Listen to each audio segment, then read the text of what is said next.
A revista Isto É dessa semana traz uma reportagem sobre o caso do bebê Arthur, que foi baleado ainda no útero da mãe. E para falar sobre esse caso e sobre segurança pública, eu converso agora com Carolina Ricardo. Ela é coordenadora do Instituto Sou da Paz.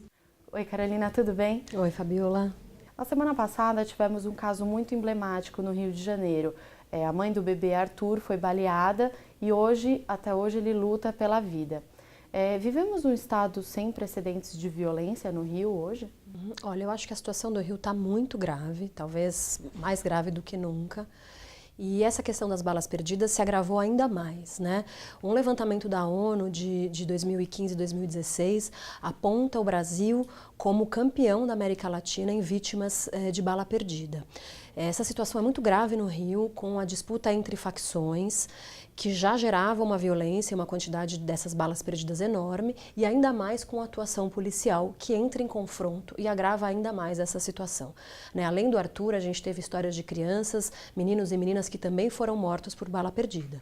Então acho que a gente vive sim uma situação muito grave, mas ao mesmo tempo a gente brinca, né? Bala perdida não é que é só bala perdida parte de algum lugar. E se a bala perdida parte de algum lugar, é sinal que a gente pode controlar isso. Então existem medidas que podem ser implementadas para tentar minimizar essa situação. Quais seriam os gargalos, tanto do governo, em termos de políticas públicas, que nos impedem de controlar esse índice de balas perdidas? Alguns levantamentos mostram que temos hoje no Rio de Janeiro uma média de 4 pessoas atingidas por balas perdidas por dia. Acho que um ponto muito importante é controlar a circulação de armas de fogo, né? Essas balas partem de armas, a gente tem uma disponibilidade muito grande de armas no Rio de Janeiro, tanto das armas curtas, mas principalmente das armas grandes, de fuzis com alto poder de fogo, e isso deixa clara a dificuldade da implantação de uma política de controle de armas no Brasil. O Brasil conta com o Estatuto do Desarmamento, que é uma lei que estabelece uma política de controle de armas, e o que a gente precisa é implementar efetivamente o Estatuto. O que significa isso? Desde integrar os bancos de dados da Polícia Federal e do Exército, que são os responsáveis por registrar as armas que entram em circulação, para a gente ter, a partir daí, um panorama mais real das armas em circulação, estabelecer mecanismos de destruição rápida de armas. Então, as armas muitas vezes são apreendidas pela polícia, mas elas ficam guardadas em locais inseguros e acabam sendo roubadas e furtadas, voltando para o crime. Então, a gente precisa acelerar a destruição dessas armas. A gente precisa também melhorar os locais onde essas armas ficam depositadas, ter mais segurança para que elas não migrem e não voltem para o mercado ilegal. A gente precisa controlar as fronteiras também, acho que principalmente no caso do Rio, que tem uma questão da entrada das armas, né, de armas grandes, então não adianta a gente achar que a fronteira do Brasil vai ser completamente vigiada, é muito complexo, mas estabelecer medidas de inteligência e de controle em relação às fronteiras também para diminuir o tráfico desse armamento pesado, né, e acho que aí a gente já começa a ter alguns resultados importantes em relação a essa questão. E um outro ponto muito das armas, das balas perdidas, saem também desses confrontos com a polícia. É claro que não é fácil a situação do Rio de Janeiro, lidar com a criminalidade organizada e violenta não é simples para a polícia, mas não dá para que o número de balas perdidas que vem das polícias seja tão alto. Então, estabelecer melhor os protocolos de uso da força pelas polícias, deixar muito claro, né, no discurso público de que a política não é de confronto, não pode ser de confronto, e, por fim, investir nas áreas vulneráveis. Não dá mais para a gente ter as favelas do Rio nessa situação. A gente precisa de política pública, a gente precisa de saúde, de educação, a gente precisa que essas regiões tenham todos os direitos assegurados para que elas não fiquem mais na mão dessa violência sem fim. E falando em políticas públicas, o Instituto Sou da Paz fez um estudo de gestão para resultados, fazendo um mapeamento dos principais estados do país. Quais foram os resultados que vocês encontraram? Sou da Paz estava tentando buscar entender um pouco o que pode funcionar para resolver o problema da segurança pública no Brasil. Então a gente foi olhar alguns estados que em algum momento conseguiram reduzir o crime, principalmente os homicídios. Então a gente olhou Rio de Janeiro, olhou São Paulo, olhou Pernambuco, Espírito Santo, Alagoas. E todos esses estados, quando a gente analisou, a gente viu que em algum momento eles conseguiram, de forma exitosa, se não reverter a tendência, diminuir o crescimento. E a gente percebeu que esses estados implantaram políticas de gestão para resultado na segurança pública. O que significa isso?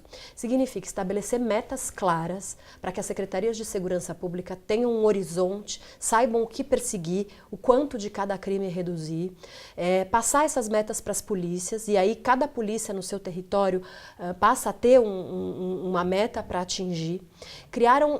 Essas políticas criaram mecanismos de prestação de contas, então as polícias todo mês tinham que sentar com o secretário de segurança, às vezes com o governador, para contar se tinham atingido as metas, por que não atingiram as metas, e isso gerou um círculo virtuoso de prestação de contas, coisa que não é tradicional. A polícia presta muito pouco contas do seu trabalho cotidiano. A integração entre as polícias, essas metas eram integradas entre a Polícia Civil e a Polícia Militar nesses estados, e os policiais que atingiam as metas eram valorizados, seja através de um pagamento de bônus, ou seja através de algum outro tipo de incentivo não financeiro, como a celebração, uma cerimônia de reconhecimento. Todos esses elementos em conjunto ajudaram, por exemplo, Pernambuco, que teve o Pacto pela Vida, a reduzir os seus homicídios. E, infelizmente, a gente percebe que em muitos desses locais as políticas foram descontinuadas. Então, de novo, Pernambuco é um exemplo. O que aconteceu com o Pacto pela Vida? Por que os homicídios voltaram a subir tanto? Né? O que está acontecendo lá? Mesmo o Rio de Janeiro, que, embora a gente fale muito das UPPs, viveu a implantação do Sistema Integrado de Metas, que deu norte para o trabalho policial. Como é que está hoje essa implantação? Ela foi fortalecida, ela foi enfraquecida, por quê? Né? O Espírito Santo é um outro estado também que conseguiu reverter situações de violência, reverter a incidência criminal. Então, são medidas não tão objetivas, mas que conseguiram aí, como política pública, ter um impacto importante. Então, acho que esse é um bom caminho, fazer sistemas de gestão para resultados na segurança pública.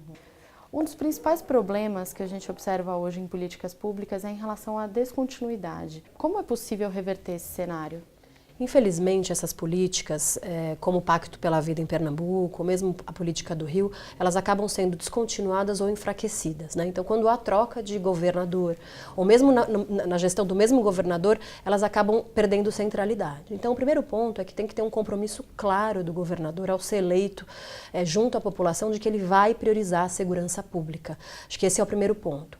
O segundo ponto, que é muito importante, é que ele coloque um secretário de segurança pública que seja forte, que se comprometa com o programa, que seja capaz de acompanhar o trabalho da polícia, cobrar as polícias, ao mesmo tempo que incentiva o trabalho policial. E uma boa forma de garantir a continuidade é que esses programas tenham mecanismos de participação social, comitês ou conselhos que a sociedade possa participar, para que, havendo a troca, a sociedade possa acompanhar, cobrar, para que aquele programa não seja abandonado. Acho que esses são elementos importantes. E, por fim, é muito importante que essa continuidade exista, porque a gestão para resultados, ela dá uma ferramenta para o secretário de segurança e para o governador ter maior governança sobre as suas polícias. Como as polícias são autônomas e muitas vezes elas competem entre si, a Polícia Civil e a Polícia Militar, o mecanismo de gestão para resultado dá uma ferramenta que garante uma melhor forma para o secretário de segurança e para o governador gerir as polícias e ter governança sobre o trabalho policial. Então, tendo tudo isso claro, compromisso público do governador com o tema, trazer um bom secretário, investimento de recurso e criar conselhos e comitês em que a sociedade participe, esses programas têm mais chance de continuarem e não serem abandonados. O estudo traz também algumas experiências internacionais que deram certo. O que o Brasil poderia aprender com outros países? O que o Brasil poderia utilizar em termos de política pública para a segurança? Acho que o que o estudo apresenta, e não é novidade na área de segurança pública, é o tripé de estabelecer a política ou a atuação policial de ponta baseada em evidência, em estatística, em distribuição criminal do crime no território, né? Então, não fazer o policiamento aleatório, mas definir o local que concentra maior índice de ocorrência, mapear isso através de um sistema informatizado.